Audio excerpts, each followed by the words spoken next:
Ayun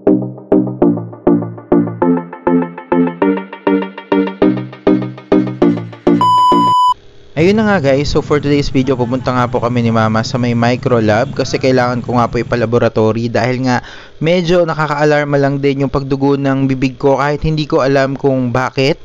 Ayan, and 1 minute kasi siyang tumatagal, so medyo nakaka-alarma lang talaga. Patitignan nyo yung hemoglobin ko, yung cholesterol, and of course kung ano pa, ayun, so creatinine kung pwede, pero si Mama papacheck na rin. Ayun, so samahan nyo po ako guys. Ayun na nga guys, so kwentuhan pa kami ni Mama dyan habang bumabiyahe. Medyo nagbibiroan pa kami, so tawa lang din kami ng tawa. Pero yun na nga, punta na tayo doon sa may video kung nasaan, nandun na nga kami. Sila ng micro lab na nakalagay. Ayun po, ang laki oh, micro lab. Sa harap lang dami Meron, ayun micro lab oh. Saan na yung ano, entrance? Entrance.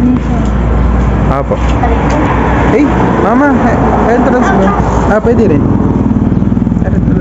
Yan, so guys, bawal kasing walang face mask dito. So, obligado naka-face mask ka. Pag nasa loob ka, okay lang naman. Para safe, di ba?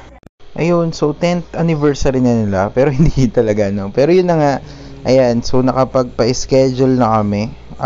Dahil fasting nga yung ginawa ko, kaya ako agad yung inuna nila. So, nakakatuwa lang. And, yan na nga, nakuhanan na nga po ako ng dugo.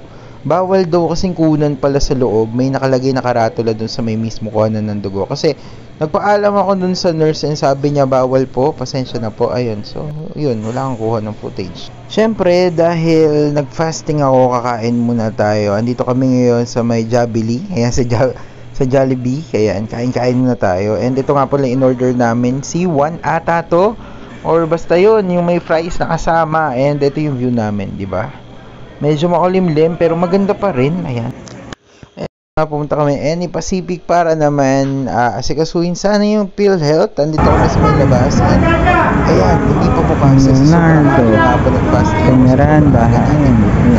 sa mall. 10 AM kasi bukas niya. And ayan na nga, ito po yung itsura ng Any Pacific. Ayan, yung loob ng mall. And sobrang ganda pa rin for me. At kumain nga po kami dahil na-stress kami ni Mama. Hindi pala bukas ang PhilHealth. Medyo may konting, alam nyo na, araw ng hindi ko alam, kagitingan or what, pero yun na nga, ayun, na-stress kami, so kumain na lang kami ng cake. Ala pa lang PhilHealth that day. So yan guys, so nakauwi na nga po kami and thankfully, ayan, okay naman yung cholesterol ko, hindi naman ako lumagpas sa boundary, medyo, ayan, pero at least hindi. Yung, ano ba tawag dito? Yung sa cholesterol, okay, goods tayo. Yung sa may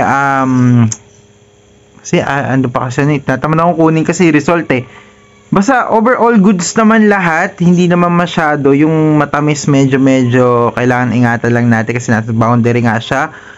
Pero yung yung hemoglobin, yun pala ang mababa sa akin, and yun nga yung naging problema ng lola ko. That's why sinasalinan siya ng dugo.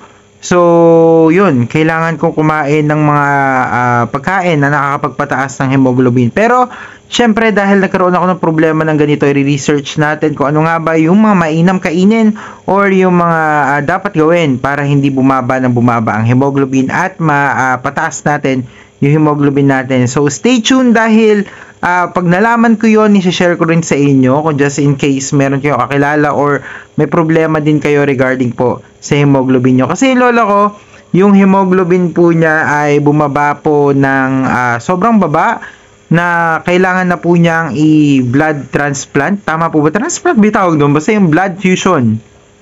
Basta yun. Transfusion. Ayun, tama. Blood transfusion ang tawag doon. So, yun. Kinailangan po niya salinan ng dugo. Kasi hindi na lang nagtagalog mas madaling mag-explain ng Tagalog. Pasensya na maababa lang hemoglobin. Ay wow, ginawa excuse. Pero yun na nga, medyo delikado siya pag bumaba pa ng bumaba. Yung nanay ko rin mababa di hemoglobin. Siguro kasi syempre, same lang din kami ng pattern ng mga kinakain, mga ganun. Or siguro kasi puyat-puyat, ayan, sa mga puyat-puyat din. Pero yun na nga, thankfully hindi naman ganun kagrabe. Yung kay Mama mas mababa yung sa kanya, nasa 109 yung kanya. And 90, pag nag-90 yun, sasalinan ka ng dugo. Kasi yung lola ko, 90 yung sa kanya, sinalinan na siya ng dugo. So yun, so ingat din sa health guys. And yun nga lang kasi, inayos namin sana yung PhilHealth kasi syempre kailangan natin yun, pero yun na nga, araw na kagitingan ata, hindi ko sure, pero hindi nga po tayo pinalad na makapag-ayos ng PhilHealth. Ayun. So, yun lang. Maraming salamat po sa pag-stay tuned.